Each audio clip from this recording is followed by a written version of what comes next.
오태훈의 라디오 매거진 위켄드. 네, 일상에서 발견하는 실용 인문학 이야기를 합니다. 생활 속의 인문학 저자 이혁원 작가와 함께하겠습니다. 어서 오십시오. 네, 안녕하세요. 무슨 이야기 할까요? 예, 가정의 달 5월이 시작되었잖아요. 그래서 오늘은 가족 간의 사랑, 가족애라는 주제로 이야기할까 합니다. 그리스 철학자 플라톤은 사랑을 4가지 종류로 구분했습니다. 에로스, 필리아, 아가페, 스트로게가 바로 그것인데요. 여기서 에로스는 육체적 사랑을 의미합니다. 필리아는 도덕적 사랑, 아가페는 무조건적인 사랑을 의미하고요. 마지막 개념인 스트로게는 부모와 자식 간의 사랑이나 혈족에 대한 사랑을 뜻합니다. 그 스트로게? 예, 맞습니다. 말하자면 플라톤도 가족 간의 사랑을 다른 종류의 사랑과는 구분되는 독특한 범주로 다루고 있죠. 그래서 이제 많은 사람들은 부모와 자식 간의 사랑에 대해서는 매우 특별한 위상을 부여하거나 미화하는 경우도 있는 것 같아요. 그래서 왜 이런 얘기 있잖아요. 자식이 잘 되면 부모는 아무것도 먹지 않아도 배가 부르다라거나 눈에 넣어도 아프지 않을 자식이라고 표현을 사용하기도 합니다. 그죠? 아니 몰랐는데 부모가 돼보면 그래요. 정말 자식은 사랑밖에 줄 게 없죠. 최고죠. 독일 철학자 헤겔은 법철학 강요라는 책에서 가족을 사랑이 객관적으로 실현되는 공간이라고 보면서 이렇게 주장하고 있습니다. 한번 들어보십시오. 부부 사이에서의 사랑의 관계는 아직 객관적이지 않다. 왜냐하면 비록 사랑의 감정이 실체적 통일을 이룬다고는 하지만 이 통일은 아무런 객관성도 지니지 않기 때문이다.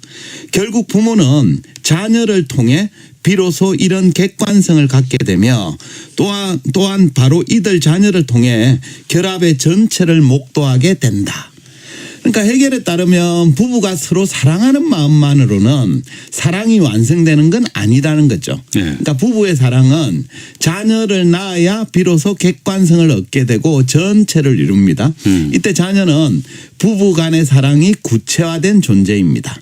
말하자면 부부는 자녀를 통해 서로를 더 사랑하게 되고 그로 인해 비로소 사랑의 실체적 통일을 이루게 된다라는 게 헤겔의 주장입니다.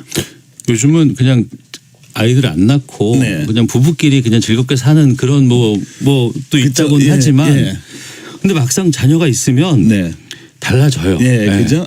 맞습니다. 근데 이제 헤겔의 주장은 비판의 소지가 없지는 않습니다. 그 자녀가 없다고 해서 부부 간의 사랑이 객관적이지 않다라고 보기도 어렵고요. 또 부부가 자녀를 낳은 뒤에 사랑이 식어서 결별하는 경우도 있거든요. 또 부부 간에 애정 없이 자녀를 낳는 케이스 전혀 없다고 볼 수 없습니다. 말하자면 부부 간의 사랑을 자녀의 유무로 평가하는 건 그다지 적절치 않아 보이기도 합니다. 한편 사람들은 자녀나 부모에 대한 사랑을 내리사랑, 치사랑이다 이렇게 얘기하면서 특별하고 절대적인 것으로 생각하는 경우도 많은데요. 하지만 현실에서는 가족 간 사랑이 무조건적이거나 절대적이지 않은 경우도 종종 목격하게 됩니다. 가령 자녀가 부모 뜻 따르지 않았다는 이유로 의절하고 사는 경우도 있고요. 반대로 자녀가 자기 먹고 살기 힘들다 하면서 외롭게 사는 부모 외면하는 경우도 있거든요. 있죠. 또 아주 드문 경우이긴 하지만 가족 간에 범죄가 벌어지는 경우도 있잖아요. 그렇죠? 근데 그런 일은 왜 일어날까요? 스트로게가 있는데도 말이죠. 그렇죠. 맞습니다. 흔히 이제 사람들은 부모가 자녀에게 베푸는 사랑을 무한하고 아주 이상적인 것으로 생각을 하는데 왜 철학자들이 좀 시니컬하잖아요. 독일 철학자 에릭 프롬은 앞서 그런 시각에 반대하는 입장입니다. 그래서 프롬은 사랑의 기술에서 이렇게 주장합니다. 한번 들어보십시오. 사실상 대부분의 어머니는 갓난 아기가 연약하고 아직도 어머니에게 의존하고 있을 때에만 사랑을 주는 어머니 역할을 하고 있다. 그러니까 프롬은 대부분의 모성애가 상당히 제한적 수준에 그치고 있다고 봤습니다. 그러니까 아이가 어리고 연약해서 부모에게 완전히 의존하고 있을 때는 무한 사랑을 주지만 자녀가 성장해서 독립할 단계로 나아가는 상황에서는 제대로 된 사랑을 주지 못한다고 보았습니다. 그러니까 자녀가 성인이 되어 독립할 나이가 되었음에도 여전히 미숙한 아이를 대하는 것처럼 사랑을 준다는 거죠. 이를테면 자녀가 어른이 되어도 마마보이처럼 구는 상태가 여기에 해당한다고 할 수 있는데요. 예. 프롬은 자녀가 부모에게 일방적으로 의존해서 애착하도록 만드는 상태를 공서적 합일이라면서 미성숙한 사랑의 형태로 보았습니다. 네. 그러니까 자녀가 어릴 때는 당연히 무한 사랑으로 돌보는 게 옳지만 그 상태가 어른이 되어서까지 지속된다면 예. 이건 공서적 합일이라는 미성숙한 사랑에 불과하다라는 게 프롬의 주장입니다. 어른이 됐는데도 자기 스스로가 뭐 주체성을 갖지 못하고 네. 일일이 부모가 참견하고 하고 또 부모에게 의지를 한다. 그렇죠. 그러면 이거 잘못된 거다. 맞습니다. 그래서 프롬은 이제 성서에서 왜 약속된 땅을 일컬어 얘기할 때 젖과 꿀이 넘쳐 흐른다라고 표현을 하잖아요. 예. 이 표현에 착안해서 부모가 자녀에게 줄 수 있는 사랑에는 젖과 꿀 두 가지 측면이 있다고 말합니다. 네. 여기서 젖은 자녀를 보호하는 것과 관련된 사랑이에요. 꿀은 자녀가 삶의 달콤함이나 삶에 대한 사랑, 살아있다는 행복감 등을 상징합니다. 그래서 프롬은 부모가 자식에게는 이 두 가지 측면의 사랑을 모두 주어야 되는데 현실은 그렇지 못하다면서 이렇게 주장합니다. 들어보십시오. 대부분의 어머니가 젖을 줄 수는 있으나 꿀까지 줄 수 있는 어머니는 소수에 지나지 않는다. 꿀을 줄 수 있으려면 어머니는 좋은 어머니일 뿐 아니라 행복한 사람이어야 한다. 그러니까 프롬은 대부분의 어머니가 모성애를 가졌는데 예. 젖을 주는 사랑, 그러니까 연약한 자녀를 보호하기 위한 사랑은 잘한다고 봤습니다. 하지만 꿀을 주는 사랑, 그러니까 자녀가 자기 삶을 즐기고 사랑하고 행복감을 느낄 수 있도록 만드는 사랑을 주는 경우는 드물다고 봤어요. 예. 그러니까 자녀에게 젖을 주어서 생명을 유지하는 데까지는 대부분 부모의 역할을 다하지만 꿀을 주어서 삶의 달콤함과 행복을 맛볼 수 있는 단계까지는 나아가지 못한다라는 게 프롬의 주장입니다. 젖을 주는 거는 그것까지는 할 수 있는데 왜 꿀은 잘 못 줄까요? 그렇죠? 우리가 이제 여기서 꿀을 준다는 건 자녀가 자기의 삶을 사랑하고 즐길 줄 알게 만든다는 뜻이잖아요. 예. 즉 자녀가 스스로 인생을 개척하고 자기 힘으로 행복한 삶을 즐길 능력을 길러주는 사랑을 말하는데 프롬은 이제 어머니가 자녀에게 이런 꿀을 주는 사랑을 베풀려면 먼저 자기가 좋은 어머니가 되어야 되고요. 예. 나아가서 본인이 행복한 사람이 되어야 된다고 보았습니다. 그러니까 자녀를 사랑하느라 정작 본인은 행복을 누리지 못하고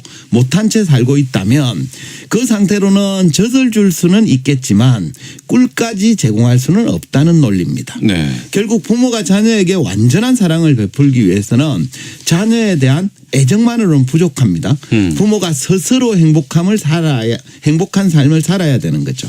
결국 부모의 행복은 자녀에게 진정한 사랑을 베풀기 위한 전제 조건이다. 이렇게 볼 수도 있겠습니다. 알아요. 네.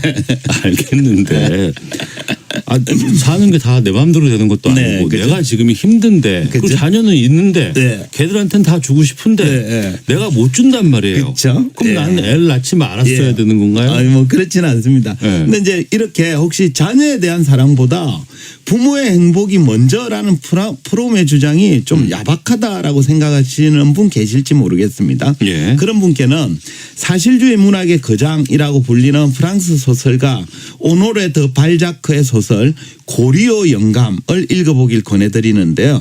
워낙 뭐 유명한 소설에서 읽어보신 분 많으실 것 같아요. 그런데 이제 대략적인 줄거리를 소개하면 다음과 같습니다.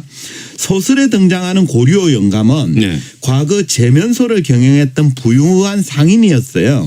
그런데 이제 두 딸을 뒷바라지하면서 딸들을 귀족 집안에 시집 보내면서 대부분의 재산을 물려준 탓에 정작 본인은 하숙집에 딸랑 방 한 칸을 얻어 살고 있습니다.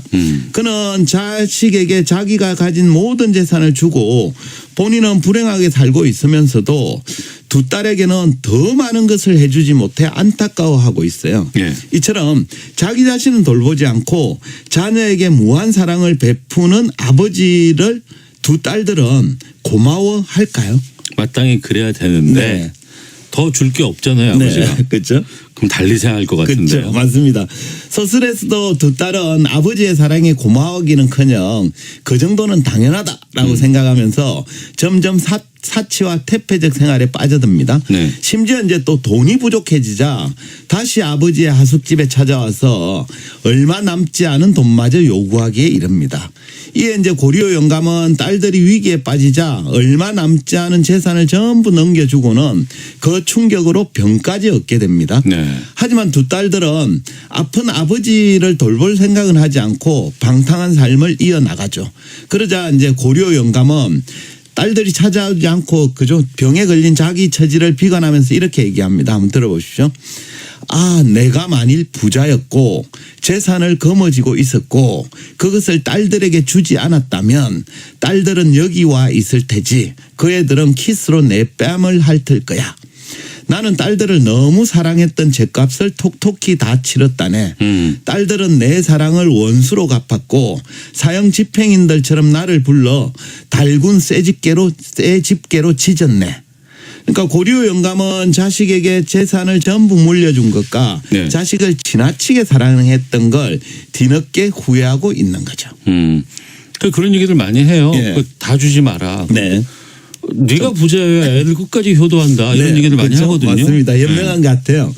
제가 보기에 고리오 영감이 잘못한 부분은 크게 네. 두 가지인 것 같아요. 첫 번째 잘못은 자식에 대한 사랑을 오로지 금전적인 것으로만 생각한다는 점입니다. 그러니까 부모가 자식에게 베풀 수 있는 사랑은 단지 물질적인 것에 한정되는 건 아니거든요. 그런데 예. 고리오 영감은 이제 그것 위주로 베풀었다는 게 첫 번째 잘못이고요. 두 번째 잘못은 자식에 대한 사랑이 너무 지나쳐서 본인의 행복을 돌보지 않았다는 점입니다. 그러니까 그 상태라면 프롬이 말했듯이 젖은 주었지만 꿀까지 주지는 못하는 상태거든요. 예. 그렇기 때문에 두 딸이 이미 출가했음에도 불구하고 어려움이 생기자 아버지를 찾아와서 도움을 요청하는 일이 발생하고 있는 겁니다. 네. 결국 부모가 자녀에게 베풀 수 있는 사랑은 단지 물질적이거나 금전적인 것만이 전부는 아니죠. 또 자녀가 행복하게 살면서 자기 인생을 즐길 수 있는 단계까지 나아가도록 부모가 돕는 것. 이게 훨씬 중요한 것 같습니다. 또 이걸 위해서는 부모가 먼저 본인의 인생을 즐기면서 행복하게 사는 것. 이것도 무엇보다 중요하다라는 말을 다시 한번 강조드리겠습니다. 오늘 내용 좋습니다. 예, 그런가요? 자, 세간쓰기 인문학 이혁원 작가와 함께했습니다. 고맙습니다. 네, 감사합니다. 라디오 명주 위크엔드 마치겠습니다. 오태훈이었습니다. 고맙습니다.